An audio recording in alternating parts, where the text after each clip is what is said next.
Your daughter, who was in a car at 40 degrees, has passed away. You are under arrest.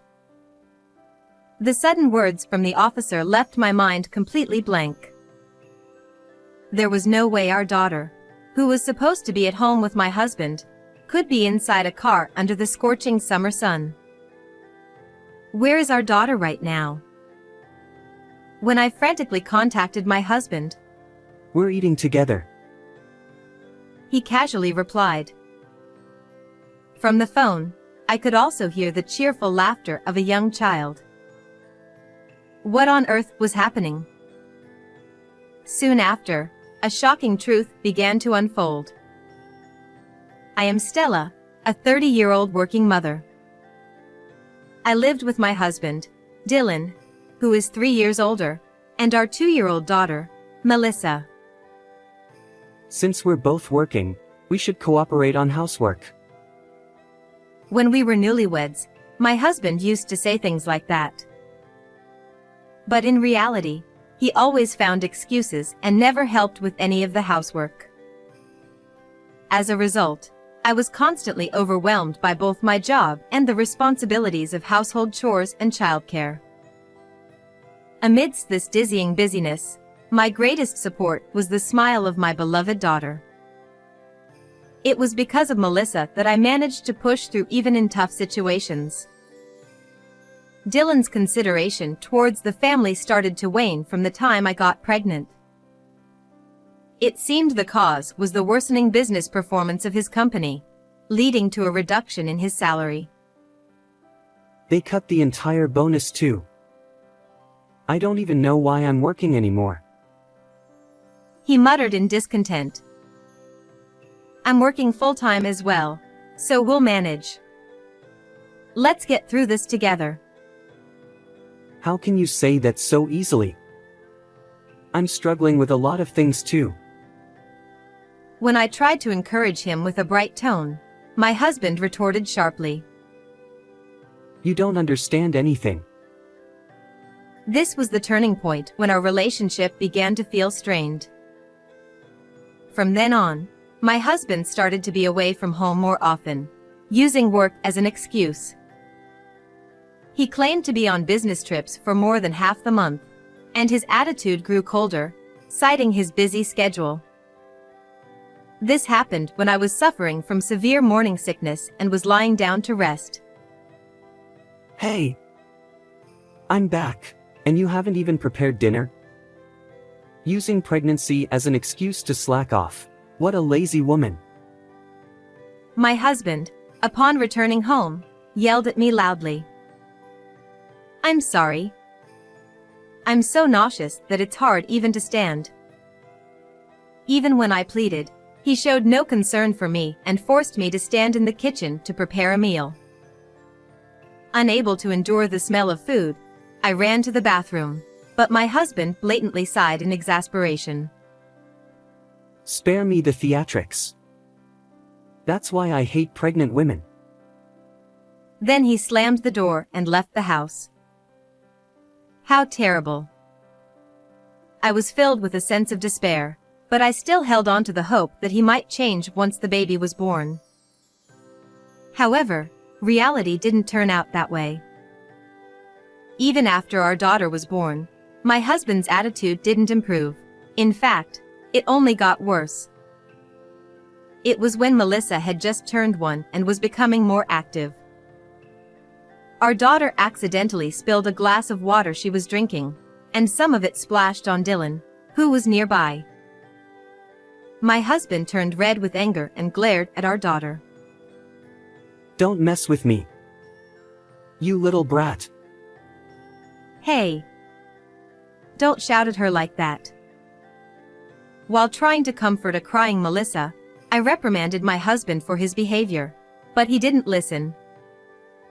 And this wasn't just a one-time thing, it happened repeatedly. The thought of divorce crossed my mind, but I felt that I couldn't take a father away from our daughter just because of my feelings, so I held on somehow. But a few days after our daughter's 2nd birthday, something happened. It was a day off, But I received an urgent call from work in the morning, informing me of a problem, so I had to go in unexpectedly. I asked my mother if she could take care of Melissa, but she said she had plans and couldn't. Feeling helpless, Dylan surprisingly offered to help. I'm free all day today, so I'll take care of her. You'd better hurry, or you'll be late. Thank you. I'll try to get back as soon as possible. Please take care of her. I expressed my gratitude to my husband and quickly got ready and headed to work. As the noon chime rang, I finished my work and hurried through the ticket gate at the station nearest to our home, wiping the sweat off my forehead with a handkerchief. Stepping outside, the relentless sun was beating down on the asphalt. The morning news had reported that this day would see record-breaking heat across the nation. I tried to avoid the sunlight as much as possible while heading towards the bus rotary. At that moment, I saw several police officers rushing about. Is there an incident? I casually followed them with my eyes and saw a crowd of onlookers, and at the center of their attention was a car. Huh? Isn't that? I muttered in shock. It was my own car, surrounded by police. I couldn't understand why my car was there. I hadn't driven it that day since I don't use it for commuting to work. Excuse me. I couldn't just leave it like that, so I cautiously approached one of the officers. When I identified myself as the owner of the car, they gave me a stern look. Your daughter, who was in a car at 40 degrees, has passed away. You are under arrest. What? That can't be. The sudden words from the officer left my mind completely blank. According to them, a passerby had found a girl unresponsive in the car and called the police. Melissa should have been at home with my husband. This couldn't be happening. But the child found in the car had already been taken to the hospital, and I couldn't even see her face. I told the officer I needed to check something and frantically contacted Dylan. Where is our daughter right now? Why are you asking all of a sudden? We're eating together. He casually replied. Moreover, I could hear the cheerful laughter of a young child in the background. What was going on? I hung up the phone, bewildered, only to find the police officers glaring at me with anger. We need to hear the details. Please come with us to the station. Thus, I was taken in a police car and questioned at the station. They repeatedly asked me the same questions, and I gave the same answers each time. Several hours later, I was finally released. I decided to rush to the hospital they had mentioned. By the time I arrived at the hospital, the sun had set, and I was guided to a room where I found Melissa lying on a bed. But I was too late. My daughter had fallen into a deep sleep. When I left the house that morning, I never imagined something like this would happen. Melissa. Why did she have to go through something so terrible? As I cried, clinging to her, I vowed to uncover the truth and drag the person responsible for this into hell. A few hours later, I returned home alone. Dylan had gone out somewhere, and the house was dark. When I turned on the light in the living room, I noticed my husband's notebook and work documents scattered carelessly on the table. As I gathered them up to put them away, I accidentally dropped the notebook, and it fell open on the floor. Oh no. When I reached out to pick it up, I saw something shocking written on the open page. No way. I went to Dylan's study and checked his laptop, and discovered something even more surprising. The content was so far removed from reality that I felt my love for my husband drop to freezing point. So that's what it was. Resolving myself, I decided to make a certain phone call. Dylan returned home the next evening. He seemed in an unusually good mood, humming a tune as he placed the keys to my car on the living room table. I stepped out slowly from the shadows, watching him with cold eyes. Stella. What are you doing here? You were supposed to be arrested. My husband's body jolted, and he raised his voice in shock when he saw me. I picked up the car keys and, without hesitation, confronted him. So it was you after all. I thought something was wrong when I couldn't find the keys anywhere. No, I just accidentally took them by mistake. Why did you leave Melissa in my car and disappear? Perhaps sensing my growing anger, Dylan took a half step back. What are you talking about? I don't know anything. There's only one key, so how else could the car have been moved to the station? Only you could have done it. That's... My husband faltered, looking down, but I didn't stop my pursuit. At that moment, I felt an overwhelming surge of anger rising within me. The temperature inside the car exceeded 40 degrees in that scorching heat. How could you do something so cruel, putting her to sleep with medicine and locking her inside like that? In fact, the examination revealed that Melissa had traces of sleeping pills in her system. I tearfully confronted Dylan about this, but he just flashed a sly grin. I told you, it's not my fault. She just disappeared on her own. That's impossible. How could a 2-year-old get into the car by herself and drive to the station? Does he not realize how absurd he sounds? When I presented something to him, he clearly showed signs of distress. Why do you have that? What I held in my hand was his pay stub, which had been tucked into his notebook, along with a photo of a young woman holding a child about the same age as our daughter. When I suddenly showed these to him, he looked flustered, and beads of sweat appeared on his face. What's this all about? You said your salary had drastically decreased and that your bonus had been cut, but you've been getting paid properly just like before. No, that's not. And her name is Demi, isn't it? You're such a scumbag, cheating while your wife was pregnant. Is this child your secret kid? As I questioned him calmly, Dylan became increasingly flustered. Confess everything. I already know it all. When I said that, he seemed to give up and, with a defeated look, began to explain what had happened. It turned out that while I was pregnant with Melissa, my husband had started an affair with a woman who worked at a cabaret club.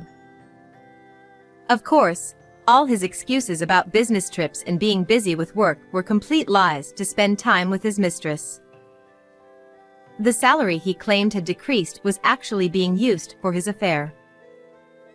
And as he led a double life, he started to see me and our daughter as obstacles. Dylan was scheming about how to get rid of both of us simultaneously, planning the timing and method.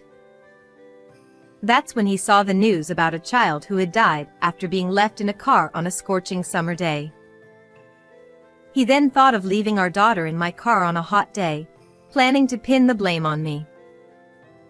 When you suddenly said you had to go to work, I thought my luck had finally turned. Don't joke around. Because of your selfish actions, Melissa. Humph. Well, I didn't expect you to be released, but I'm going to start a new life with Demi, so let's just get divorced. My husband said this with no remorse, as if it was nothing. Do you have any idea how much that child suffered? I'll never forgive you. It's over. Melissa's no longer in this world. He sneered at my words, laughing triumphantly in a vulgar manner. But that brat was unlucky, wasn't she? If she hadn't been born as your child, she could have lived longer. Demi's child is adorable, you know. After all, her mother is in a whole different league. At that moment, I heard the sound of the front door opening. Dylan, looking puzzled, turned his gaze toward the door and, in utter shock, gasped. I called her. The person who entered the room was Demi, my husband's mistress. The child she was holding was peacefully asleep in her arms. Dylan, seemingly confused, became restless and started pacing around the room. The truth was, on the previous day, I had discovered explicit exchanges with her on my husband's laptop in his study. I also found a business card for the cabaret club where Demi worked in one of the drawers, with her phone number written on it. I had secretly contacted her to hear her side of the story. Dylan had lied to Demi, claiming he was single, and they had been dating. When she found out he had a wife and child and had left Melissa in the car to meet her, Demi was shocked and furious. As a mother of a child the same age, she couldn't forgive such an act. The child's voice I heard in the background when I called Dylan before being taken to the police belonged to Demi's child. I know I can't be forgiven just by saying I didn't know, but I'm truly sorry. She looked me in the eye and sincerely apologized again. Dylan, witnessing this, became increasingly uncomfortable, shifting uneasily and darting his eyes around. And how is your daughter? Fortunately, she's made it through and is able to talk now. My mother is with her at the hospital. When I answered brightly, Demi's expression relaxed with relief. Her genuine concern for Melissa was evident. In contrast, my husband's eyes widened in shock. What? She's still alive? Yes. Thanks to her strong will to survive. After I was released from police custody, I rushed to the hospital, where the doctor informed me that while my daughter had been unconscious at one point, she was out of danger. Melissa, who had bravely endured her treatment, had fallen asleep from exhaustion. No way. Demi then turned her determined gaze toward Dylan, who was looking downcast. When I reached out to my estranged parents, they scolded me, telling me to come home right away. I'll be suing you for deceiving me about your marital status and for child support. Wait. Hold on. I was planning to start a new life with you. I can't deal with that. Dylan's voice was pitiful, but Demi only gave him a cold stare. Then, she bowed to me and left the room. My husband then looked at me with pleading eyes. Stella. I must have been in a bad dream. Now that I've finally woken up, let's live happily together as a family of 3. Huh? How could I possibly forgive you after you put our daughter's life in danger? Don't try to say convenient things now. I pushed him away as he tried to plead with me. I placed the divorce papers and my wedding ring on the table, grabbed the bags I had packed, and headed to the hospital, where Melissa and my mother were waiting. Behind me, I could hear Dylan's voice crying out loudly, begging for forgiveness. Later, I sued my husband for $200,000 in alimony and child support, and the divorce was finalized. Regarding my daughter, security cameras at the station clearly captured Dylan parking the car and running away from the scene, leading to his arrest. It looks like he'll be spending a few years behind bars. The incident was widely covered in the news, and my husband's face and real name were broadcasted for all to see. After facing social condemnation, he was fired from his job and cut off by his parents and friends. Even when he finishes serving his sentence, there won't be anyone waiting for him. He'll likely end up living a miserable life, drowning in debt to pay off the alimony and child support, but I don't care what happens to him now. As for me, I've returned to my parents' home, and with their help, I'm doing my best to balance work and raising my child. Every day, Melissa's adorable smile gives me the strength I need. It's my motivation, and I want to become a strong mother for her so we can have a happy future. How was this story? Please don't forget to subscribe to the channel. See you in the next video.